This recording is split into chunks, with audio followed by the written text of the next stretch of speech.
அவர் ஒரு super star மாதிரி இருக்க மாட்டார், சாதாரண ஆள் மாதிரி இருப்பார். நம்மகிட்ட நம்ம அசிஸ்டன்ட் டைரக்டர் வேர்த்து கேவலமாக இருப்போம்.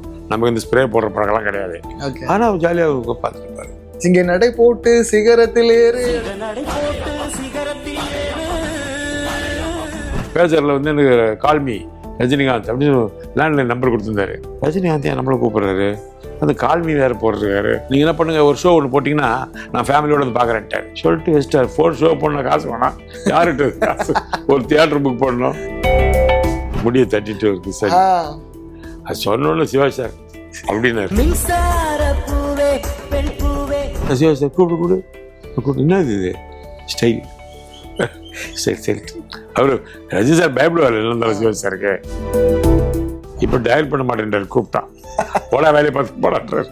எப்படி இருக்கும் சிவாஜி சார் வந்து அவருக்கு முன்னாடி நடிச்சு காட்டி சொன்னார், ரவிக்குமார் சாருக்கு எப்படி இருக்கும். ஆனால் நடிச்சார்.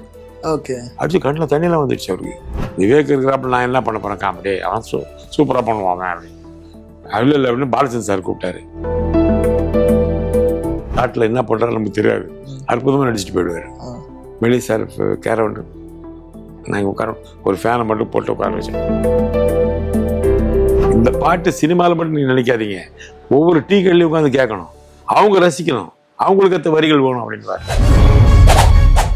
உங்கள் அபிமான தங்கமயில் இப்போது செங்கல்பட்டில் டிசம்பர் 14ஆம் தேதி பிரம்மாண்ட ஆரம்பம். தங்கம் வாங்க தங்கமயிலுக்கு வாங்க. சினிமா இடன் நேயர்களுக்கு வணக்கம். இந்த எபிசோட் ஆஃப் சினிமா இடன் ரெடிகோனேஷன் ரொம்ப யதார்த்தமான ஒரு நேர்களாக இருக்க போகுது. காரணம் என்னன்னா, உன்னிடத்தில் என்னை கொடுத்தேன் அப்படின்ற இந்த ஒரு படம் போதும் அங்க ஆரம்பிச்ச வாழ்க்கை, திரை வாழ்க்கை இத்தனை ஆண்டு காலமா மக்கள் மனசுல மகிழ்விக்கக்கூடிய ஒரு கலைஞரா இருக்காரு. அது மட்டும் இல்லாம கதாசிரியர், இயக்குனர், நடிகர், இப்படி பன்முகம் கொண்ட பன்முக திறமையாளர் ரமேஷ் கண்ணா அவர்கள் இருக்காங்க. சார் வணக்கம். வணக்கம் எல்லாரும் வாழ்த்துக்கள் சொல்லுங்க.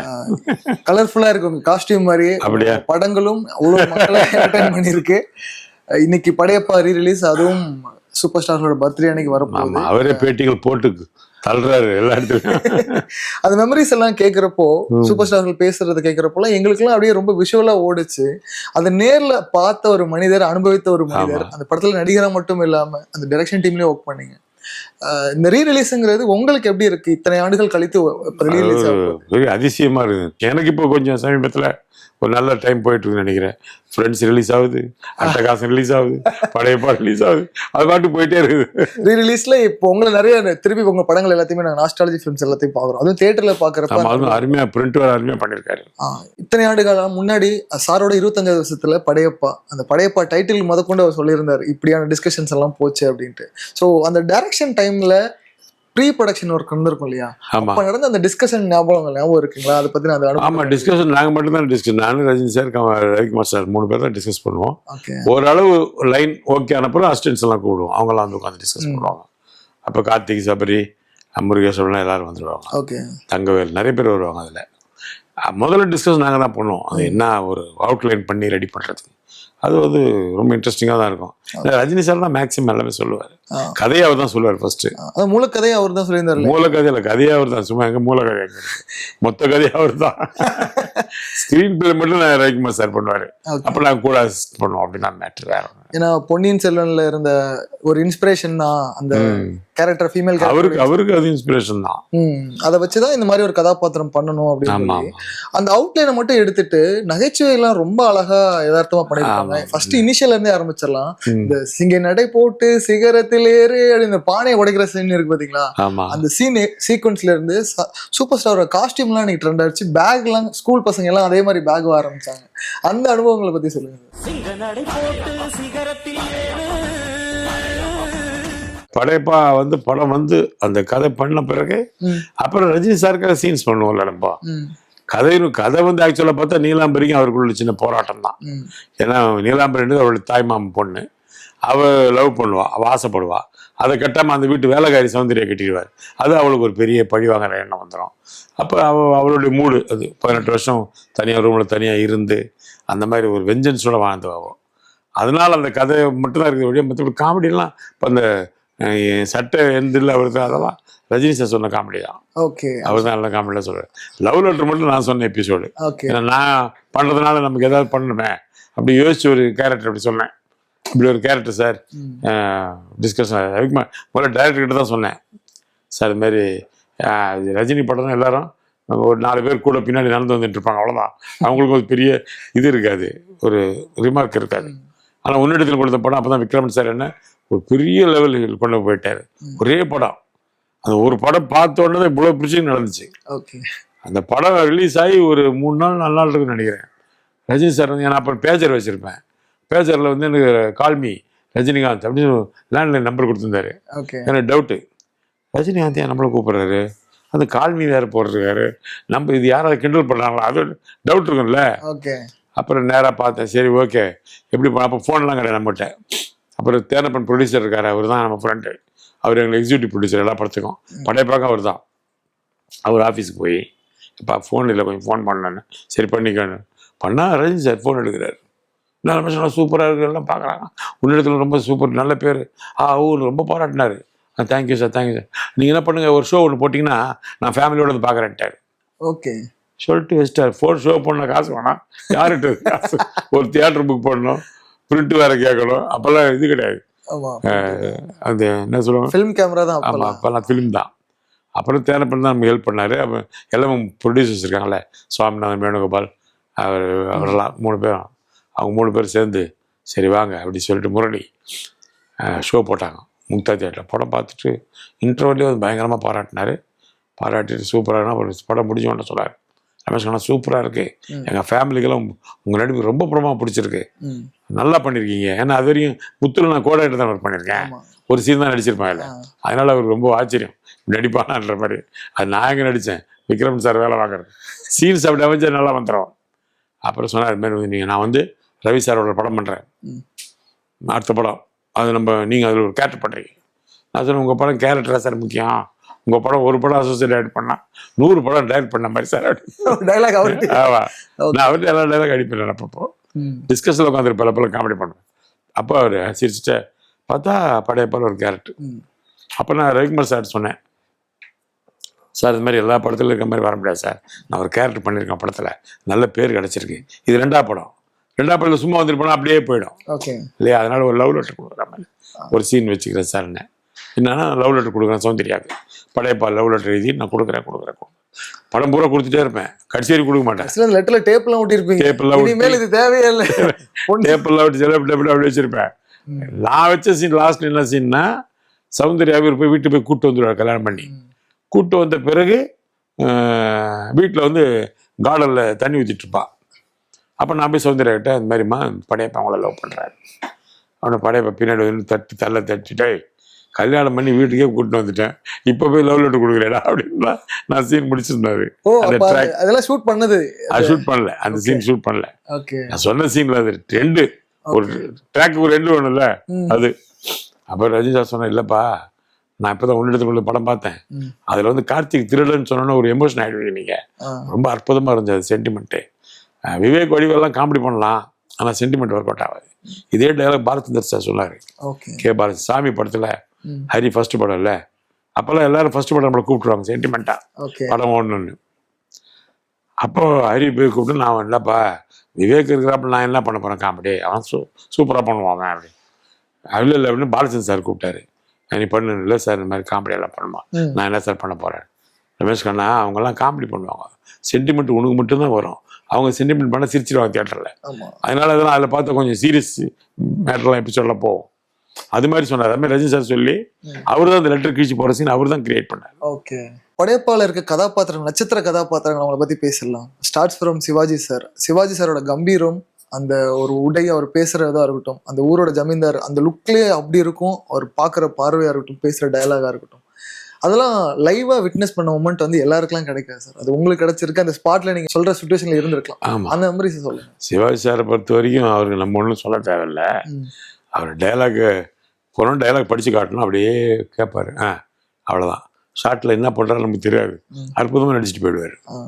அப்படி ஒரு தடவை ரவிக்குமார் சார் ஒரு சீன் சொன்னார், அந்த வீடெல்லாம் விற்றுட்டு போகும்போது பரிதாபம் ஓடி போய் தூணை பிடிச்சிக்கிட்டு அழுவார். அப்போ நான் ஃபீல் பண்ணி சீன்லாம் சொன்னார். ஆனால் சிவாஜி சாருக்கு அவருக்கு தெரியும்ல, அவர் ஃபீல் பண்ணுவார், அவருக்கே தெரியும், இருந்தாலும் இவர் ரொம்ப அக்கறையாக சொல்கிறாரு அப்படின்ற மாதிரி. சரி அப்போ நீ கொஞ்சம் நடிச்சு காட்டு அப்படின்ட்டார்.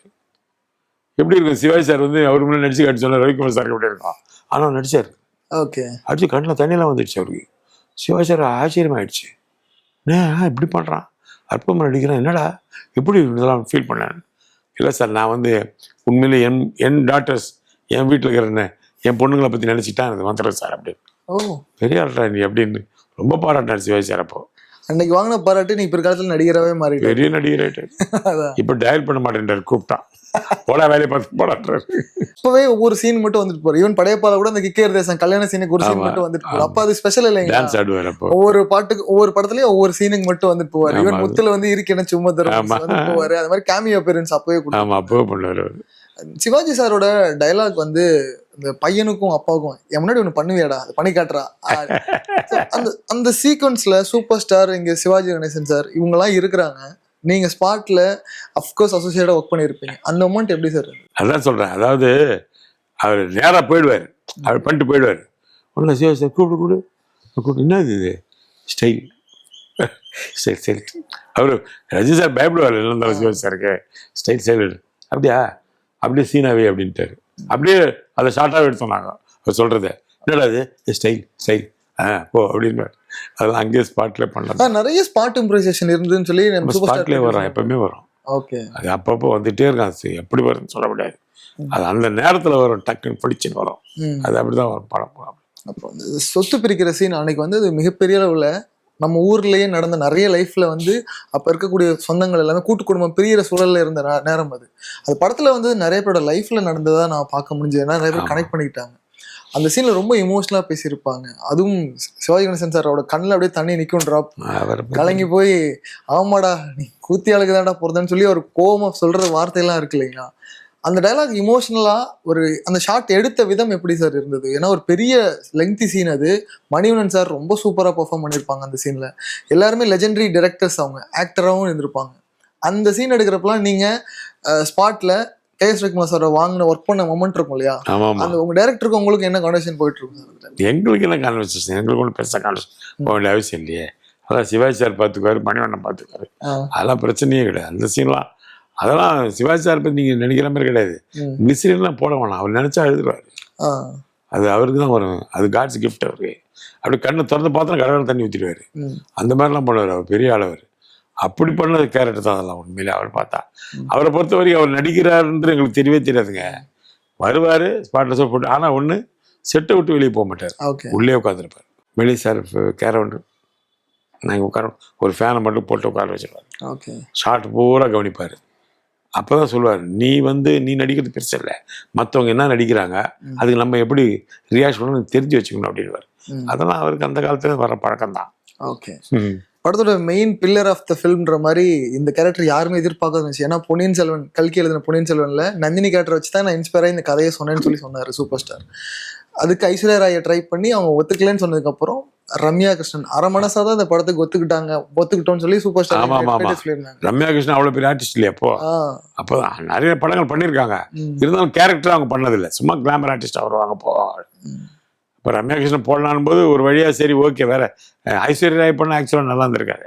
ஒரு வில்லி கேரக்டர் எப்படி பண்ணுவாங்க, அவங்களும் அப்போ டேட்ஸும் கிடையாது, வேற படத்தில் கம்மிட் ஆயிட்டாங்க, எல்லாம் நடிச்சிருப்பாங்க. ஆனால் ரம்யா கிருஷ்ணன் பண்ணதான் அது ப்ளஸ் ஆயிடுச்சு. ஆமாம், இப்போ என்ன நீலாமே ரம்யா கிருஷ்ணன் தான், வேற யாரும் அந்த இடத்துக்கு டச் பண்ணவே முடியாது. அதை விட ஹைலைட் என்னன்னா, ரம்யா கிருஷ்ணன் அது வரைக்கும் நாங்கள் டப்பிங் வாய்ஸ் தான் போட்டுருக்கோம் படத்தில். அதில் ரவிக்குமார் சார் என்ன பண்ண, நீங்களே பேசுங்கன்னு சொல்லிட்டு ரம்யா கிருஷ்ணனே பேச வச்சாரு. அந்த வாய்ஸ் கொஞ்சம் கனமான வாய்ஸ் அவங்களுக்கு, அது இன்னும் ப்ளஸ் ஆயிடுச்சு படத்துக்கு.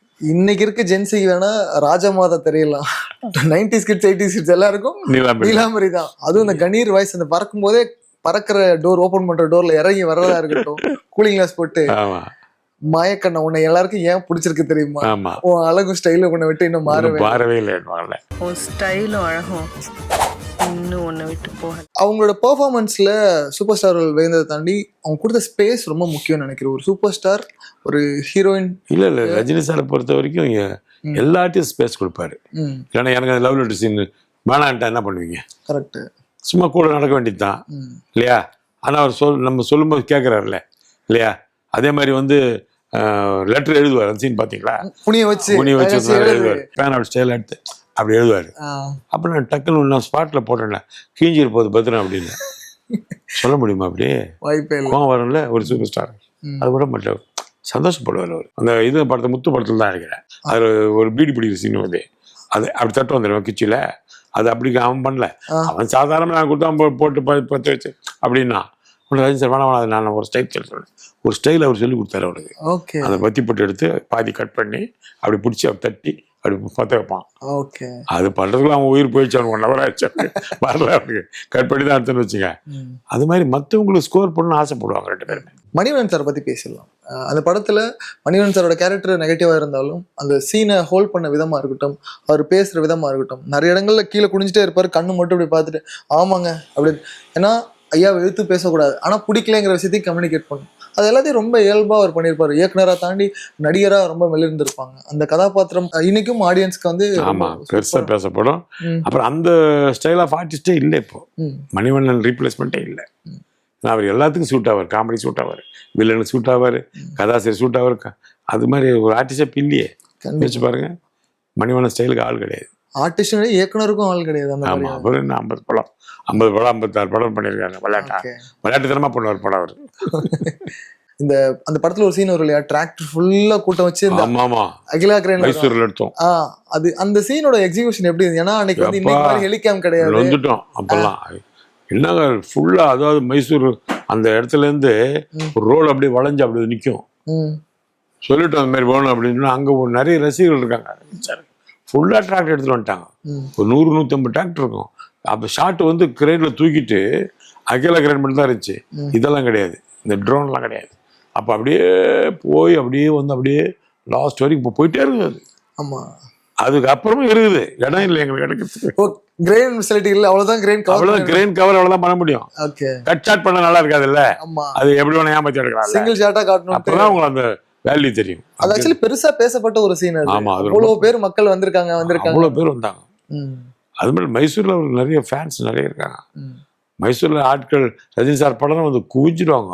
அவங்கள கண்ட்ரோல் பண்ணல, நம்ம உயிர் போயிடும் நமக்கு. ஓகே, பஞ்சு டைலாக் பேசலாம் சார். படையப்பால வந்து பேசின பஞ்சு டைலாக், என் வழி தனி வழி, அது சூப்பர் சொல்லியிருந்தாங்க. நாங்க வெளியவே சொல்லக்கூடாதுன்னு சொல்லி லிப்சிங் மட்டும் தான் கொடுத்தோம், ஏன்னா ஸ்பாட்ல இருந்து போயிடும் சொன்னாரு. உங்களுக்கு டிஸ்கஷன் தெரிஞ்சா உங்களுக்கு கூட தெரிஞ்சா தெரியும். உங்களுக்கு தெரியும், எனக்கு ரவிக்குமார் சார், ரஜினி 3 பேர் தான் தெரியும். ஓகே, அது யாருக்குமே தெரியாது. அப்ப இந்த 3 பேருக்கு பாருங்க கழுத்தை கை வச்சுட்டு நிக்கிறாங்களே இந்த போட்டோ, அதை பாக்குறப்ப எனக்கு புரியுது அந்த ஃபீல் என்னன்னு. 3 பேர் வேற யாருக்குமே தெரியாது. இது சும்மா எல்லாம் ஸ்டில் எடுப்பாங்க. ஸ்டில் வந்து கடைசி நாள் தான் எடுப்பாரு எப்பவுமே. கடைசி நாள் மைசூர் தான் எடுப்பாரு. அப்ப நான் சும்மா போய் நின்று நானும் எடுக்கலாம், டக்குன்னு 2 பேரும் கழுத்து பிடிச்சிட்டாங்க. அது ரியலா இருக்காது பாருங்க. அதுதான் சார், இது வந்து யாரும் போஸ்ட் பண்ண மாட்டாங்க. வழக்கமா ஃபேன்ஸ் போஸ்ட் பண்ணுவாங்க, அப்படி நிப்பாங்க. அப்படிதான் நிப்பேன், அவ்வளவு உரிமை எல்லாரும் அப்படிதான் எடுத்தாங்க. நான் போன டக்குன்னு 2 பேரும் ஐடியா பண்ணி கையை கழுத்து பிடிச்சிட்டாங்க. ஏன்னா எல்லாத்தையும் நம்ம இன்வால்மெண்ட் இருக்கும்ல, நம்ம தைரியமா பேசுவோம், இந்த ஓப்பனா பேசுவோம், இந்த வழிய மாட்டோம், ஆப்ளிகேஷன் பண்ண மாட்டோம். அதெல்லாம் ரஜினி சார் ரொம்ப பிடிக்கும். லட்சுமி மேடம் அதுவும் சூப்பர் ஸ்டார் கூட ஒரு காலத்துல பேராவும் பண்ணியிருந்திருக்காங்க, அப்புறம் இப்ப அம்மா கேரக்டராவும் பண்ணியிருந்தாங்க. அந்த சீக்வன்ஸ் இன்னைக்கு வரைக்கும் ஃபேமஸ். ஆமா, நான் உன் பொண்ணை கட்டிக்க வரேன்னு சொல்லல, உன் வீட்டுக்கு வரேன்னு தான் சொன்னேன் அப்படின்னு சொல்லி சௌந்தர்யா கூட்டு போற சீன் வந்து அவங்களுக்கு நல்லா, அவங்க பெரிய ஆர்டிஸ்ட் ஆகும். ஆமா, லட்சுமியை பொறுத்தவரை 60 வருடங்களா நடிச்சிட்டு இருக்காங்க. 60 வருஷமா. அது மட்டும் எங்க இருந்து எம்ஜிஆர் சிவாஜி காலத்துல தான் ஆரம்பிச்சு இது வரைக்கும் பண்ணிட்டு இருக்காங்க. என்ன இப்போ படையப்பா 2ல வர முடியாது, ஏன்னா 1ல அவங்க இறந்துட்டாங்க. அதான் என்ன பண்றது, 2 பண்ணா லட்சுமி வேற ஏதாவது ஐடியா பண்ணி ஆவியா வர. ஆக்சுவலி கதாபாத்திரங்களா அந்த இறந்ததை தாண்டி நிறைய கலைஞர்களே அதுல இன்னைக்கு இல்லாம இருக்காங்க. லைக் மணிவண்ணன் சாரா இருக்கட்டும், சௌந்தர்யா மேடமா இருக்கட்டும், டெக்னீஷியன்ஸா இருக்கட்டும். அது சொல்லியிருந்தாரு சூப்பர் ஸ்டார்கள் அவங்களுக்கு சமர்ப்பிக்கிறேன்னு சொல்லி. அந்த மாதிரி திரையில மிஸ் பண்ண நிறைய கதாபாத்திரங்கள் இப்ப படையப்பா 2 எடுத்தா அதுக்கு நீ சொன்ன மாதிரி அந்த கதாபாத்திரங்கள் மெமரிஸ் கூட நம்ம வச்சுக்க முடியும். சௌந்தர்யெல்லாம் கிடைக்குமா அந்த இடத்த எப்படி நிரப்புறது இல்ல? ஒரு நடிகனா உச்சம் கொண்டு போய் நிக்கிறதுக்கு தாண்டி அவங்க அந்த இடத்த எல்லாரும் ட்ரீட் பண்ற விதம் ஒண்ணு இருக்கும் இல்லையா, அது எப்படி சார் உங்களுக்கு எப்படி ட்ரீட் பண்றது? ஒரு நல்ல நண்பர்களா இப்ப நீங்க வந்து டைரக்ஷன் டீம்ல இருந்திருக்கீங்க. அதாவது அவர் ஒரு சூப்பர் ஸ்டார் மாதிரி இருக்க மாட்டார், சாதாரண ஆள் மாதிரி இருப்பாரு. நம்ம கிட்ட நம்ம கூட உட்காந்து சாப்பிடுவாரு, திடீர்னு பார்த்தா தோல்ல கைப்பட்டு உட்காந்து நின்று இருப்பாரு. நம்ம யாரெல்லாம் பார்த்தா ரஜினி சார் ஆகும், ஐயோ என்னடா இவர் நிற்கிறார். நம்ம அசிஸ்டன்ட் டைரக்டர் வேர்த்து கேவலமா இருப்போம், நமக்கு இந்த ஸ்ப்ரே போடுற பழக்கம்லாம் கிடையாது. ஆனால் அவர் ஜாலியாக பார்த்துருப்பாரு எந்த விஷயமா இருந்தாலும் சரி. அவர் அதாவது அவர் சூப்பர் ஸ்டார்னு நம்ம நினைக்க விடவே மாட்டார், நமக்கே தெரியாது. அப்படிப்பட்ட ஒரு மனிதர் அவர் அது எப்படி சொல்றதே தெரியாதுங்க. ரொம்ப சாதாரணமாக பழகுவார். சாப்பிடணும் நம்ம கூட சாப்பிடுவாரு. அந்த கிக்கு சாங் பார்த்தீங்கன்னா, பாட்டு பார்த்தீங்கன்னா அவங்களுக்கு தெரியும். அவங்களுக்கு நாங்களாம் தண்ணி அடிச்சுட்டு இருப்போம். இவர் டக்குன்னு வந்து என்னடா அப்படி நாங்களாம் மறைச்சிருவோம். ஜூஸ் காட்டு காட்டு அப்படி காட்டு நல்லா டக்குன்னு எல்லா கிளாஸும் வந்து குடிப்பாரு. நாங்கெல்லாம் குடிச்ச கிளாஸ் தானே அது. அப்போ எப்படி குடிப்பாங்க? ஒரு ஆர்டிஸ்ட் பண்ணுவாங்களா? எவ்வளோ பெரிய ஆர்டிஸ்ட் அவர். ஓகே.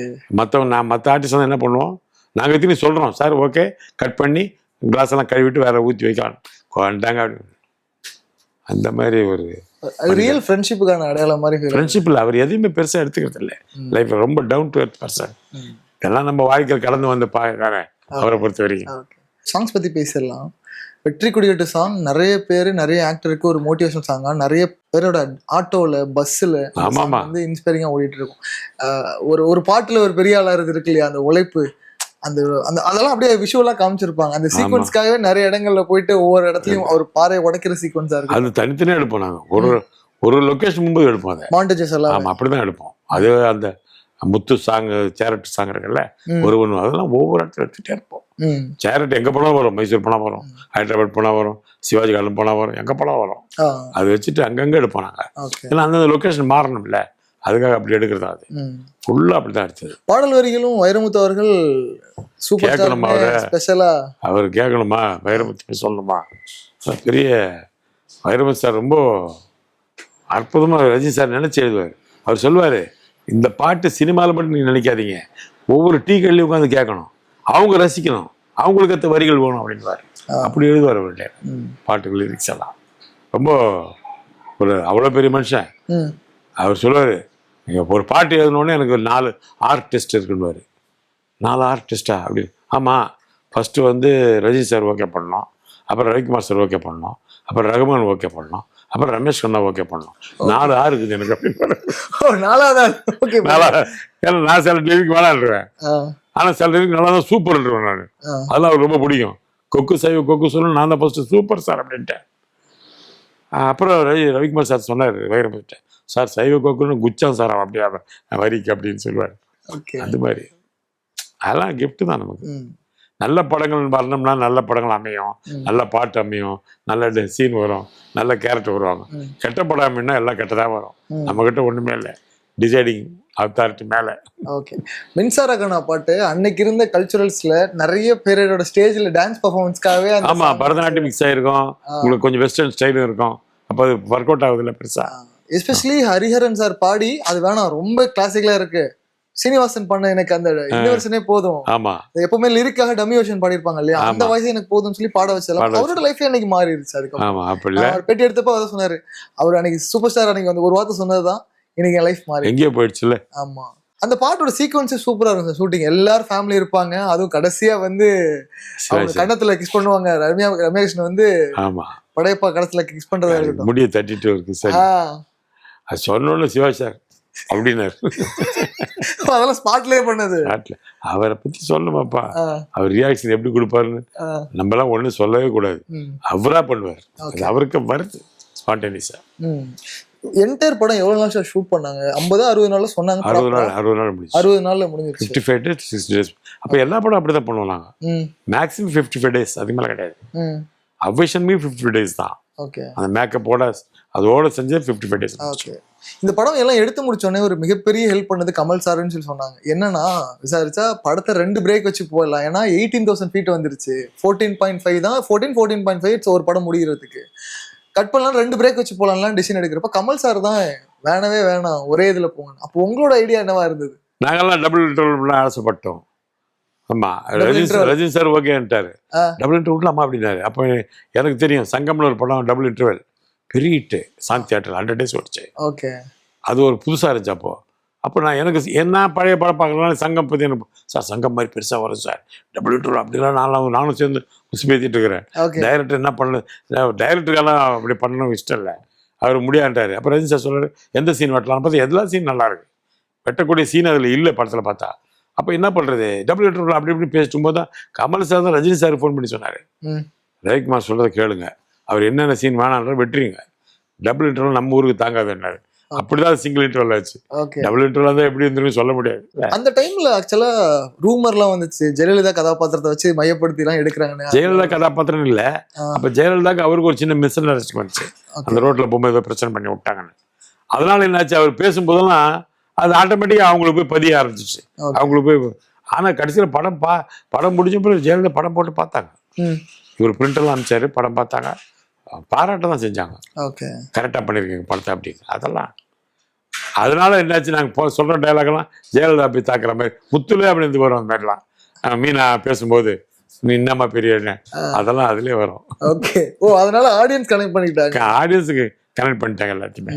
நாங்க ஒரு அரசியல் வருவார்னு மட்டும் தான் நாங்க மைண்ட்ல வச்சு எழுதணும். ஏன்னா அந்த 96 பீரியட்ல தான் இப்போ வரைக்கும் சூப்பர் ஸ்டார் அரசியலுக்கு வர வேண்டிய பீக்கான டைம்னு நினைச்சாங்க. அதான் அப்பதான். அதனால முத்துல தான் அந்த டைலாக் எழுதணும்.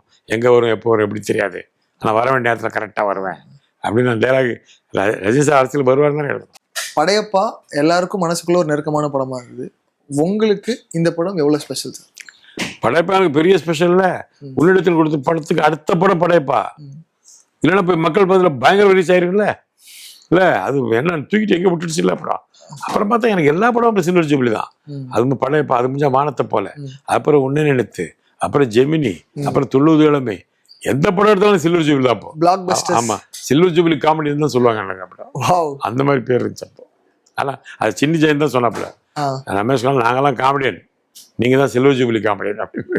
ஆக்சுவலா இது பெரிய பிராண்ட் சார். ஏன்னா எல்லா படங்களும் ஓடிடாது ஒருத்தர் நடிச்சா.